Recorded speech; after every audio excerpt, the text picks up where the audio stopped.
Hi everyone, and thanks for tuning in to this LinkedIn live session with Splunk. I'm Mark Woods, Chief Technical Advisor EMEA at Splunk, where I provide advice and guidance to executive teams, policymakers and boards, so they can get the most value from their data. I'm also a fellow at the World Economic Forum's Centre for the Fourth Industrial Revolution. I've spent my career creating, building, integrating, acquiring and founding in the area of technology. I'm delighted to be joined by two great guests today. Dr. Sally Eaves, member of the Forbes Technology Council, award-winning international keynote speaker, author, and influencer. She specializes in the application and integration of blockchain, AI, and associated emergent technologies for both business and societal benefit. And Ronald van Loon, CEO and principal analyst at Intelligent World. As a global top 10 expert in AI, digital transformation and business intelligence, he certainly knows how to harness data for competitive advantage. And so on to today's topic, digital transformation and why data maturity accelerates innovation, productivity, and wallet share. In today's world, we all understand that data is a strategic asset, helping our organizations not only survive, but to thrive in the modern era. But those things are only propelled forward if we think beyond just storing, managing, and crunching data. Splunk's latest State of Data Innovation report revealed that organizations that invest and place this at the core of their strategy and operations were twice as innovative and productive as those that didn't. We're hoping that this conversation will draw on those insights and importantly look at why organizations both need that complete view and why they need an ability to be able to act on that data quickly. Ronald, Sally, enough of my intro. It's great to have you both here today. So let's kick things off. The report itself showed that only 1/10 of all large organizations are actually at the leading edge of digital transformation.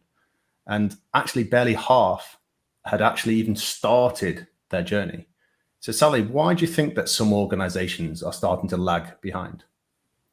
Yeah, it's a great question. I would say multiple kind of vectors coming into play in the answer to that. I think one of them is definitely lack of investment in new types of data analysis and also the analysis of new data sources as well. And in particular, how you integrate those. I think that's a key point. But another one I'd love to mention, I always say technology and education goes hand in hand. And there's an issue around lack of digital skills and skills literacy more broadly, and also greater competition for those types of skills as well. And they're absolutely critical, to help businesses be better adaptive, to transform and to grow. So I have to invest not just in the technology to be able to optimize this data, but also in investment in culture and skills at the same time.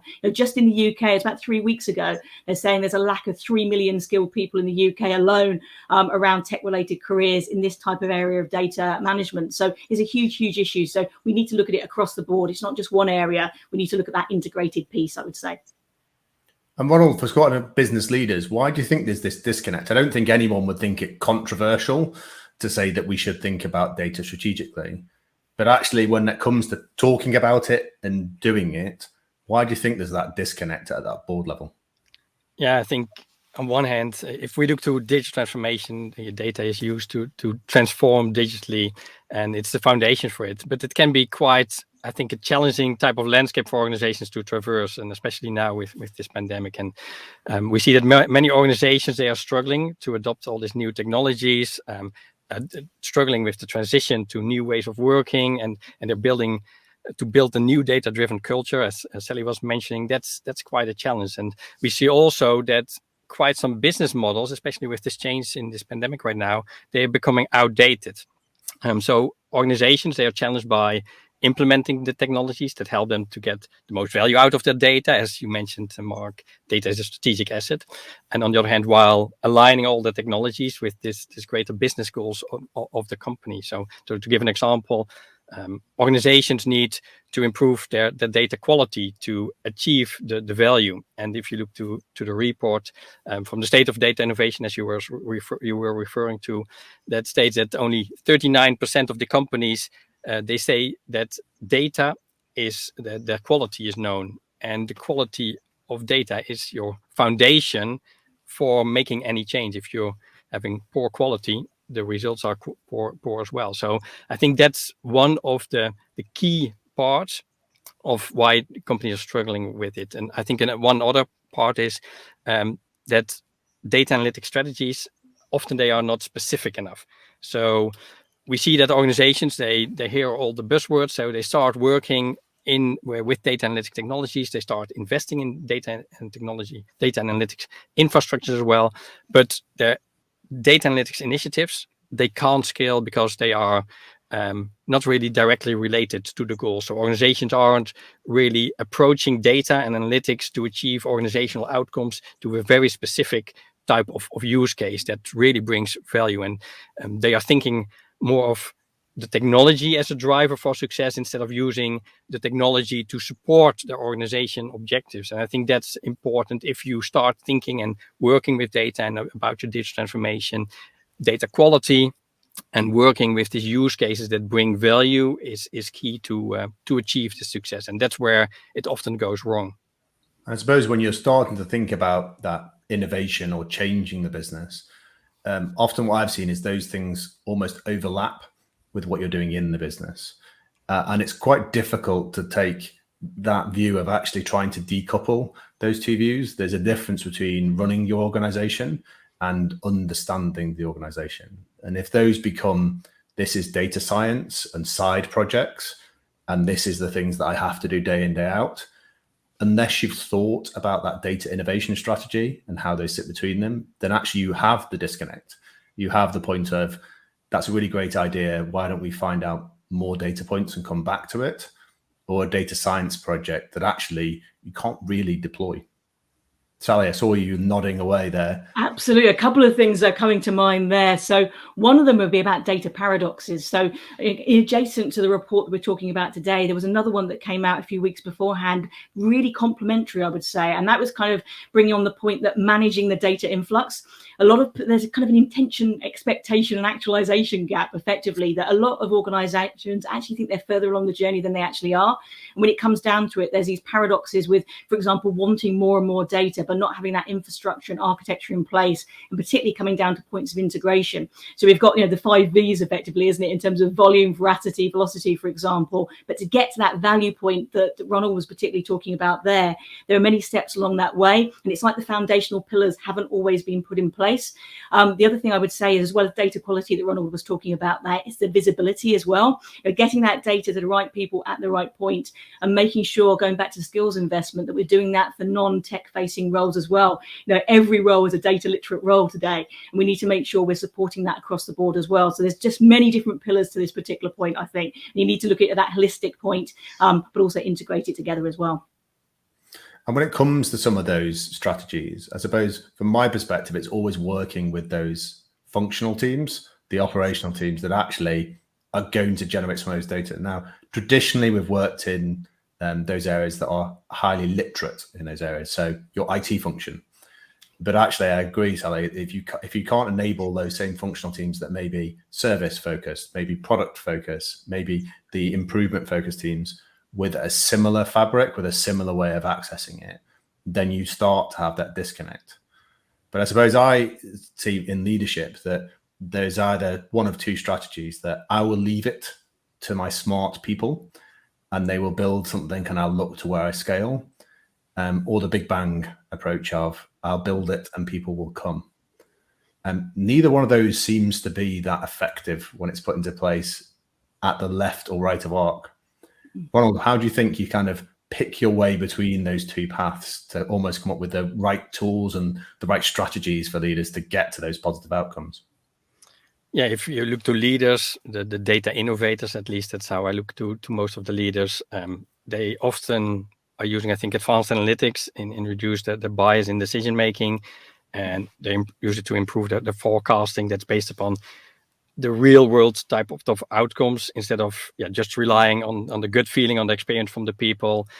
So using data analytics strategically to estimate more probabilistic type of outcomes, to measure a variety of successful cases, that helps them to inform the decision-making strategies before resources are invested in those type of projects. So really think and define before you start working on it. I think that's crucial from what successful organizations are doing, and they use this approach to find their strategies that will work, and then make basically the adjustments to increase the success rate and make the investment in their infrastructure, in their skills, in their people, and in their processes versus the other way around.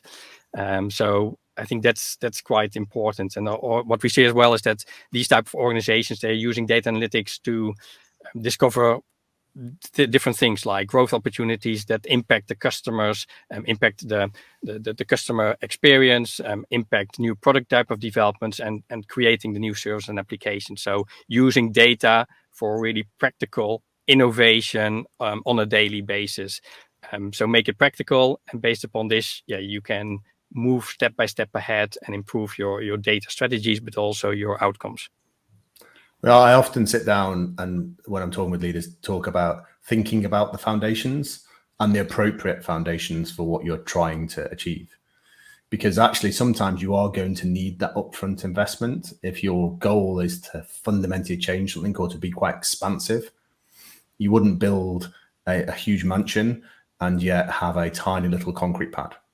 At the same time, if you're looking to do something very specific, why would you spend all your time pouring concrete or starting in those areas? But it is sometimes that upfront investment, both in terms of your commitment, in terms of the training you're going to give your employees, but also that investment of realizing that, yes, you can. And I could easily do a data science project, an interesting project, but actually if you're trying to innovate and change something, there is significant investment that comes along with it.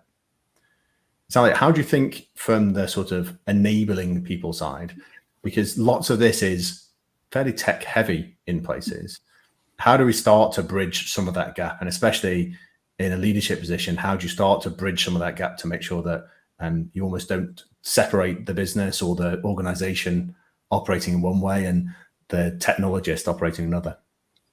Yeah, I mean, that question of alignment, particularly across IT and business, I mean, that's been something probably for the last 40 years in terms of research and kind of, addressing those silos. I mean, common language, shared purpose has got to be right up there. And going back to that point of kind of embedding towards mission, I think that's hugely, hugely important. I mean, I've just come back from COP26, and as part of the outcome of that, data-driven change was core to pretty much everything we were talking about, and leading that to visibility and measurement. And organizations were starting to come together around a shared goal, around a shared mission that align to that specific organizational purpose as well. So when we're talking about all of these things, we have to ensure alignment, not just between IT and business, but between the overarching purpose of the organization itself as well. It's right across those different levels. I think a lot of the work you're doing actually around visibility is hugely important, and making sure we're getting the right data to the right people at the right time, but everyone's exposed to that. So the dashboard visibility, for example, I think is really, really useful in terms of having these right types of conversations. And like everything, the investment in education and awareness alongside the technology is absolutely key. That's one way to draw this together. I think we can't understate that. Something I like to bring up a lot in conversations like this, because it can sometimes, I come from a CTO background, but you can't, people will work around technology. There'll always be pragmatic workarounds. It's kind of like when you walk into a building, isn't it? And you've got that revolving door, and say you've forgotten your pass or something like that, someone will duck underneath. You'll circumvent something if you haven't got that shared buy-in and shared understanding. So when it comes to anything around driving technology change and data innovation, you have to make sure it's embedded at every single level. The alignment issue is an absolutely critical one. And when it comes to some of those tools, though, I think sometimes it is about understanding the level of exposure. There's nothing worse in some of those scenarios than giving somebody the haystack when actually all they were looking for was the needle. But at the same time, for me, when it comes to leaders, if you want to be data driven, if you want that to be part of your culture, the question I ask is, well, how often do you look at data? How often do you actually make that part of your cadence, part of your decision making, part of your discussions? And then on the enablement of people, then, well, how often does that result in, Sally, could you go and find out more for me? Ronald, can you go and drive insight into this area for me? i.e. creating more work every time you look at that data for your teams, rather than actually saying, well, actually, it'd be really useful for me to be able to see this particular service. It'd be really useful for me to be able to see actually how we performed in this particular area. We tend to be very good at this when it comes to top line and bottom line figures, given that it's core to our role on a board to look at that fiduciary responsibility. But yes, less mature in those areas when it comes to looking at those products and services. Given that one of the things that we found again in the report was that most people were driving digital or data innovations to try and get closer to their customers. Why do we think that actually there's still that mismatch? And Ronald, what do you think are the key sort of technologies and strategies to make sure that works in a data-driven way to actually get closer to understanding of our customers? Yeah, so I think it's key, of course, to have cloud analytics type of infrastructures to have it ready, because this helps you in measuring everything what's related to customer experience, to customer data, because in the end it's all about, let's say your customer and your innovation that you need to improve. So cloud analytics, I think, ranks at the top of this because it helps the organization to innovate, but also to scale. What we've seen in the past is that many organizations, they have set up their analytics environment just for a specific domain, and they cannot scale anymore. So this is, I think, one of the big challenges that you see, and cloud can help that, I think, big way to easier roll it out throughout your organization and make it possible for all the different departments using the same data, and based upon the same data, have the possibility to leverage and to have your product development not from one department perspective, but really have it across company, from your marketing, your sales, your services, your product development, your design, etc. So having it on a broad level available, your data, I think, makes it key, and having the technology that supports that, I think, is crucial for having your successful strategy to implementing this. And when it comes to sort of moving just beyond those teams, I think what you're describing there, Will, is actually making sure that it breaks down not just data silos, but functional silos within the individual teams. What sort of strategy do you think, Sally, that leaders can put into place to make sure they don't become built up? Because as I see it, lots of time we talk about data silos, people seem to understand what we're talking about with that sort of storage and ownership basis. But beyond functional silos, how do we start to think about that? Yes. Yeah, I think one interesting Go ahead, Sam. One interesting example of that, so sorry, Ronald, is around AI machine learning, for example. So what I'm seeing there is far more introduction of things like AI ops, for example. So two aspects I want to come up here. A, to optimize data innovation by reducing waste. At the moment, a lot of these models don't actually make it out into production. And one of the things I've seen addressing that, and also bringing the better alignment that you were talking about there in the question, was, for example, having a range of people on the AI ops teams that are coming across those different functional areas and different skill sets. That combination of culture, team diversity, and approaches like AI ops and ML ops as well has made a huge difference in terms of increasing the output of that data innovation, reducing data waste, which is a huge issue too, but also bringing that alignment piece together that you were mentioning in the question. So it's kind of a best of both worlds kind of approaches from the technology, culture, and the skills perspective, and reducing the potential for miscommunication as well. And as you were mentioning, Sally, the steps basically to implement AI is a total step-by-step process where, as a strategic leader, you start by defining your business advocacy and building your goals, building your problem statement, and then addressing the data pipeline. So from starting from your data ingestion, from edge to cloud data, from addressing your bad and silo data issues as well. And from there, you can prepare the data, prepare your data integration, prepare your data staging from the data lineage from the begin till the end, from your data frameworks that you have to define, from unifying and reconciling your data, as Mark was mentioning, having a total approach, defining your digital capabilities, defining your infrastructure as well, and then you can start enabling, let's say, your analytics and your AI services, whether it's from chatbots up to fraud detection, up to basically any case where you can use data. So from a leader perspective, there's a systematic approach that you can use for implementing your data and then start using your AI. So I always find it interesting, especially in reports like this, when the question's asked, what are the most important or what are the areas that you're investing most in, that actually some of those technologies are very different in their aspects. So when it comes to things like AI and machine learning, these can be used in a business to understand the business, to develop whole new other businesses, or actually to challenge some preconceptions. Whereas when we come to cloud-based infrastructures, they really are just to change the way in which you're providing a service and surrounding them. One of the ones that was on the top of the list for this particular report was edge computing, which actually has been something that's been around for a while, but actually is something that I don't think anybody has quite cracked when it comes to implementing that data strategy, both in terms of using them effectively, that power that you have, but also observing them themselves. When it comes to these nascent ideas or developing type technologies, what do you think, Sally, are those areas that should be included in the thought process for those things that maybe aren't on the latest round of buzzwords? Yeah, absolutely. I mean, I come from also, as well as a CTO background, I come from a research background. So as part of that, you do a lot of foresight activity. And again, going back to one of the things we spoke about earlier, it was about that alignment to mission and purpose and where you're looking to go next. In terms of edge computing, I'm actually seeing some really good applications of that, and particularly kind of mech computing actually in the 5G space. For example, around the stadium environment for fan experience. So it has to match to what your organization is looking to do, where your next purpose plan is in terms of innovation and use cases. So it has to match to where you want to go. That's really, really important.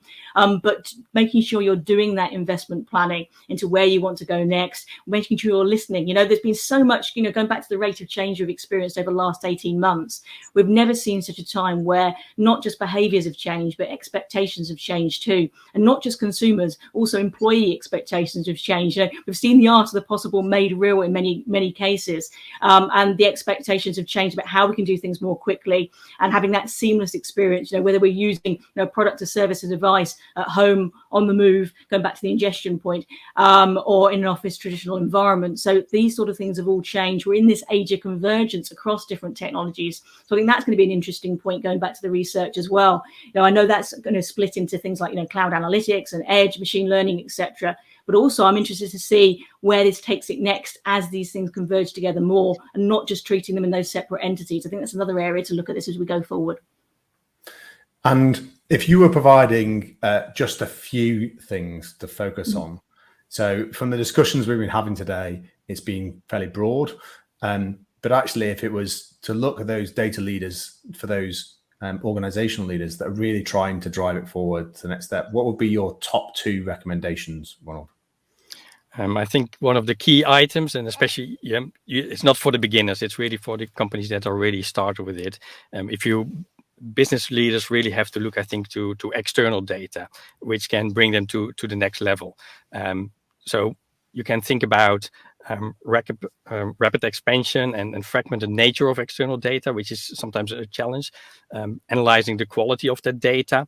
You can think about being aware of privacy concern if you start using this external data. But I think external data is the key to start extending your capabilities and your services with new type of services. So, for example, external data sources that you can use for prioritizing very industry specific. So you can online through all kinds of web sources or through apps or through geospatial type of data or news sources from research firms where you can use this data to improve your products, to improve your services. And if you want to predict, for example, finance performance, you can turn to data from employee reviews, or you can think about networking websites or even patent filings where you can use this type of external data to go basically to the next level. I think that's one part. And you were mentioning already the other part, which is edge analytics. 75% of the data is generated at the edge. There will be now, there's multiple different, let's say, estimates, but 30 billion type of devices that are connected to the edge by 2030. So that gives the possibility basically to make every product that is connected to the edge, making it a smart product, and start interacting with it and learning from it, and let's say changing and learning from the behavior, which is another big opportunity, I think, for any organization that use any products where they can connect it with data for the next level. And Sally, how about yourself? Yeah, I'd love to come back on that. I think that's a great point there, Ronald. And on the edge point and the convergence, and like the convergence also of IT and OT as well. I think you've got to look at the security aspect of all of this. And again, making sure things are available to organisations of any size. Right through SME, right through to enterprise. And that's hugely important. As we're getting more and more opportunities from this data, also things like threat areas are increasing. So 300 to 400% increase. Whether you're looking at SME to enterprise, drilling down into different sectors in terms of these things converging, ransomware, phishing, becoming more sophisticated. But we talked a lot about positive collaboration, but we also see bad actor collaboration increasing as well. So as we get these more opportunities and different surface areas increasing and converging, we need to make sure we've got that security aspect right. So investment in that, and again going back to culture, that shared responsibility, zero trust, etc. All of those things have got to be right up high on the agenda. Then going back to the tech point, I'd like to draw out the percentage from your report that came down to observability. And again, it was showing leaders in the space were leading the way in terms of investing in that area. And I think that's huge. You need to have that service centricity, that AI powered observability, and having complete control of data. That's absolutely huge, right through end to end and real time and scalable as well. So investing in observability, I think, is absolutely key alongside everything we've spoken about today. Yeah, when I have to boil it down myself, I go to a differentiation on what you're trying to achieve, because you'll try and achieve the whole spectrum. And also looking at what's the right time for your data. There's a massive drive towards real time, and it's incredibly important in some situations, but you're never going to get to the nirvana of everything being real time. And if it was, we wouldn't be able to use it. And when I talk about the differentiation, it works just as well for any nascent technology or AI or ML. It is that actually there are only three main pillars you're trying to do. The first bit is performance, and that is the security, the robustness, the resilience of your service, or when you're trying to drive efficiency. And really that's the foundation for everything you're doing. If we start continuing to talk about rebuilding planes when they're in the air but not being able to see them, well, actually that means you've not invested enough in your foundations. The next bit for that is then discovery, because we should be linking that discovery of understanding new things about our business, the world, our services, and that should run directly from the stance we have on performance, taking into account what Ronald's saying, providing context externally so we haven't got blinkers on. And the last thing, and this is a particular area where some of the move forward we've had in machine learning can really help, is challenge. Because actually the one thing that some of these models can do is actually not have preconceptions. And while the answers may not be exactly what you want, they can be used to highlight where you actually have gaps in either your understanding or even how you're approaching the problem itself. Because there's one thing you can guarantee with an algorithm is it's just going to work with the data or the preconceptions that were put in place. It's not going to have a bad morning and I haven't had enough coffee. So actually it can provide that challenge. It also won't make the leaps that we do all the time as human beings. But those things are very different, but intrinsically linked. And if we forget about the performance aspect, then there's no point in doing the challenge. If we're constantly focused on discovery outside of a research setting, then actually we're not going to have a product or service to be able to deliver. It has been so great to talk to you both today. I've really enjoyed the session. Wish it could have gone on longer and that we could have been in person. But it's been fascinating to hear those different aspects on data innovation, on the skills across businesses, and actually understanding how they can affect both that productivity, but I think more importantly, the nature of innovation and the nature of business to come. Thanks so much, Sally. Thanks so much, Ronald. You're welcome. Thank you so much for your contributions. And finally, for anybody else out there, if you're interested in any of the topics raised in today's session, please feel free to visit our State of Data Innovation report by clicking on the link or contacting us directly. Thank you, everyone.